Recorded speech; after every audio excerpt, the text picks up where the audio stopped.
ये सर्वविदित है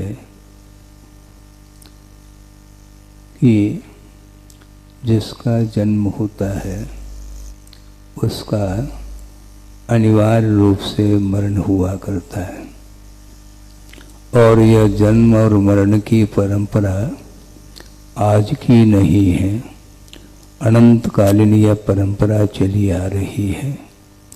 बीज और वृक्ष की जो परंपरा है उसी प्रकार जन्म और मरण की परंपरा ये चल रही है। ये कर्म के अधीन होने के कारण बार बार संसारी प्राणी जन्म लेता है और मरण को प्राप्त करता है, किंतु उस मरण से और जन्म से ऊपर उठने के लिए आगमकारों ने बहुत बड़ा महान उपकार किया है। जिनेंद्र भगवान की वाणी को सुरक्षित रखने का पुरुषार्थ किया है, और सर्वप्रथम आगम की रचना जो होती है ग्रंथ की अपेक्षा से गणधर परमेष्टि के द्वारा ही आगम की रचना होती है, और वह भी दिव्य ध्वनि का आलम्बन लेकर के द्वादशांग की रचना करते हैं गणधर परमेष्टि, और वहाँ से यह प्रभु की वाणी जनवाणी जिसको बोलते हैं वह प्रवाहित होती हुई आज तक यहाँ पर आई है। उस आगम के आधार से ही हम कुछ विचार आपके सामने रख रहे हैं जो प्रासंगिक है कि संलेखना ली जाती है, संलेखना दी नहीं जाती, और मारणांतिकम संलेखनाम जोषिता, ऐसा उमा स्वामी महाराज ने भी कहा है कि संलेखना जो ली जाती है उसके लिए बहुत सारे कारण हैं। एक तो उपसर्ग आ जाए, अकाल पड़ जाए, जरसी अर्थात वृद्धावस्था आ जाए, रुजायाम अर्थात भयानक कोई रोग आ जाए, तो उस समय धर्माय तनु विमोचनम ऐसा कहा है। धर्म की रक्षा के लिए, रत्नत्रय की रक्षा के लिए अथवा व्रतों की रक्षा के लिए यह संलेखना ली जाती है। जब तक शरीर में क्षमता रहती है व्रतों के पालन करने के लिए अथवा रत्नत्रय पालन करने के लिए, जब तक शरीर साथ देता है तब तक इस शरीर के माध्यम से रत्नत्रय की अथवा धर्म की आराधना की जाती है।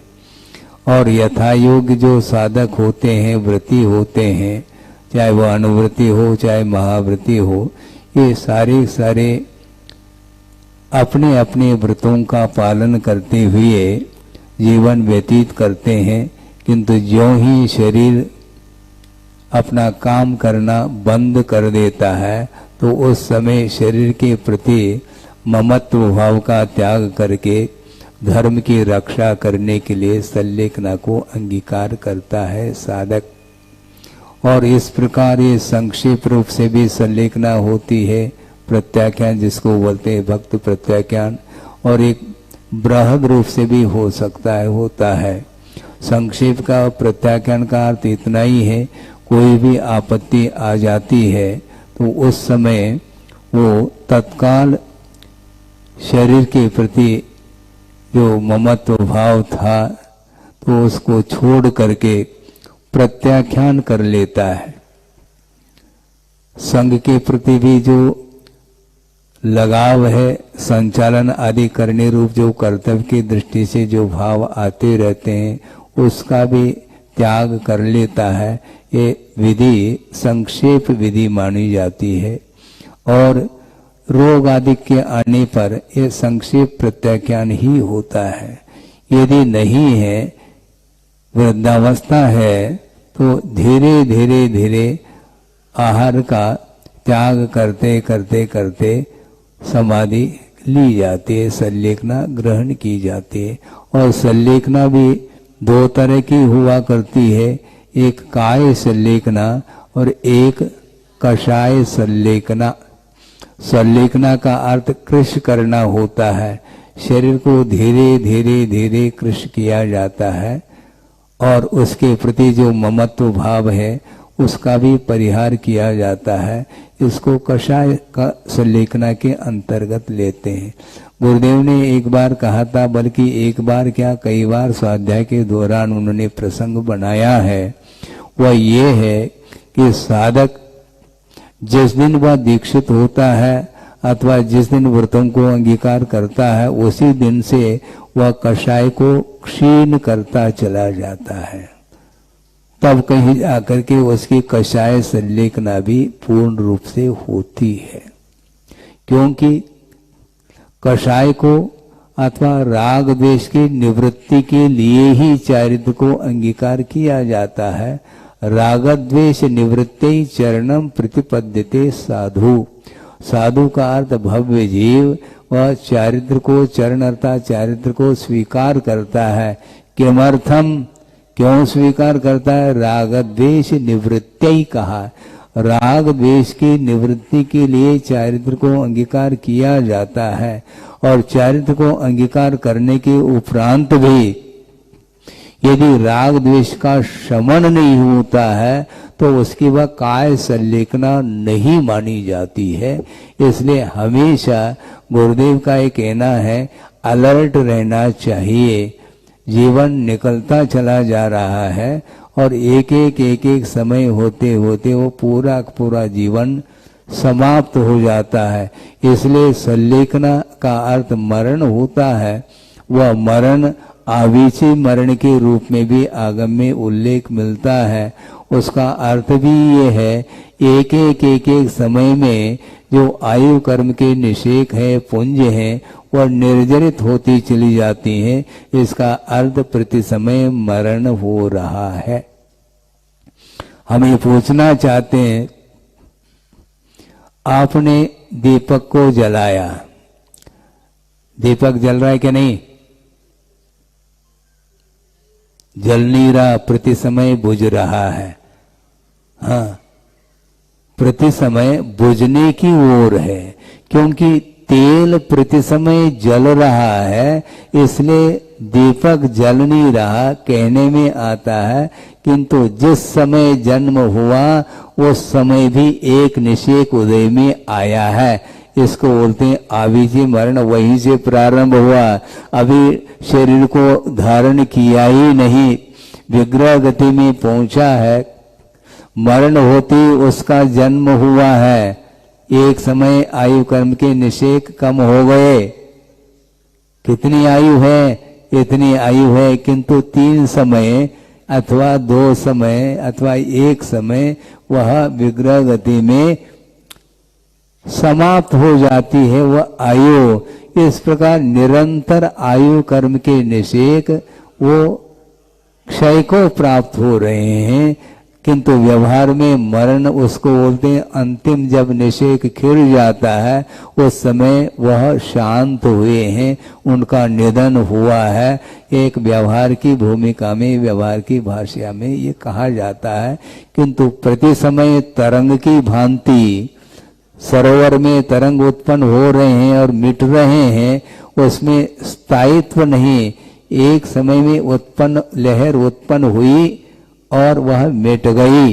इसी प्रकार उत्पाद व्यय ये हो रहा है पर्याय की विवक्षा में। इसलिए जन्म मरण से बचने के लिए ही चारित्र को अंगीकार किया जाता है। उसके माध्यम से, चारित्र के साधना के माध्यम से ही वह पंडित मरण को भी कालांतर में वह करता है, जिसको बोलते हैं पंडित मरण का अर्थ भी इतना ही है कि निर्वाण को प्राप्त कर लेता, पुनः उसका अवसान नहीं होता, न पुनः उसका मरण होता है। इसलिए जातस्य मरणम ध्रुवम कहा, ध्रुवम जन्म मृतस्य च, तस्मात् हे मध्यम पांडव मां अत्र शोचनीयम। यहाँ पर शोक के लिए कोई गुंजाइश नहीं। महाराज शोक को होता है, शोक सभा होती है, हाँ होती है, उसका निषेध नहीं। क्योंकि एक साधक का मरण होता है तो निश्चित रूप से शोक का अनुभव इसलिए करता है, उनके माध्यम से हमें मार्ग प्रशस्त मिला है, इसलिए उनके वियोग में ये वियोग की घड़ी मानी जाती है। किंतु वस्तु स्वरूप का वस्तु तत्व का स्वरूप जब ज्ञात होता है, उस समय वह अंतर्मूर्त के उपरांत वह पुनः अपने आप में आ जाता है, क्योंकि यह स्वरूप है। इसलिए जन्म और मरण से ऊपर उठने के लिए साधना है। जिसके पास जितनी क्षमता है वो उसके अनुरूप ही वह कर लेता है।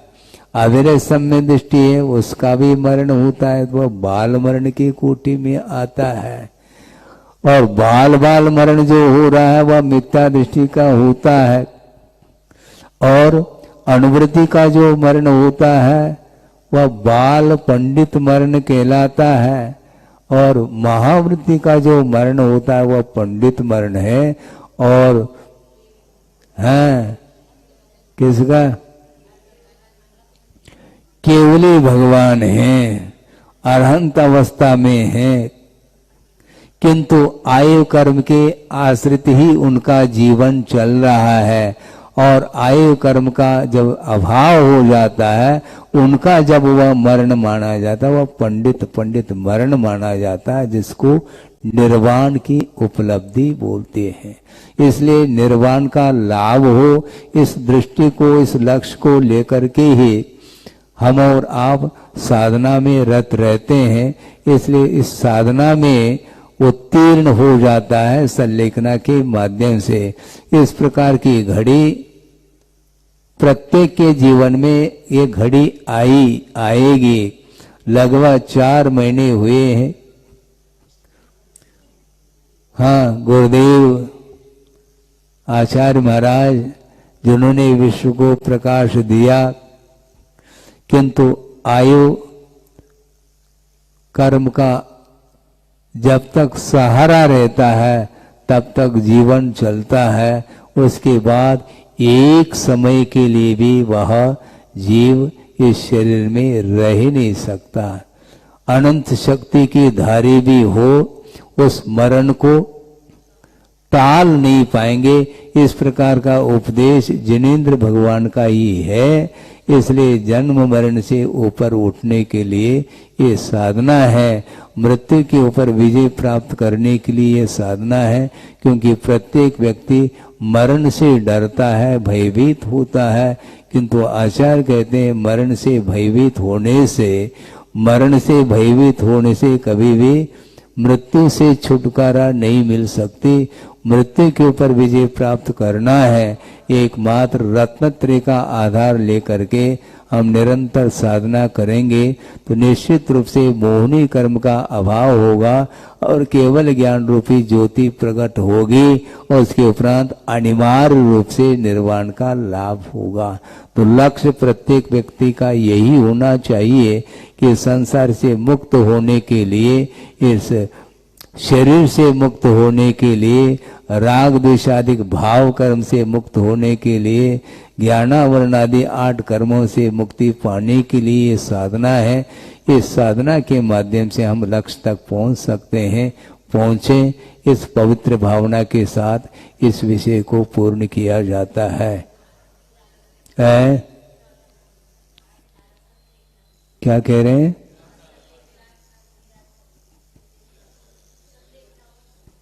संलेखना के ऊपर, हाँ वही आज ही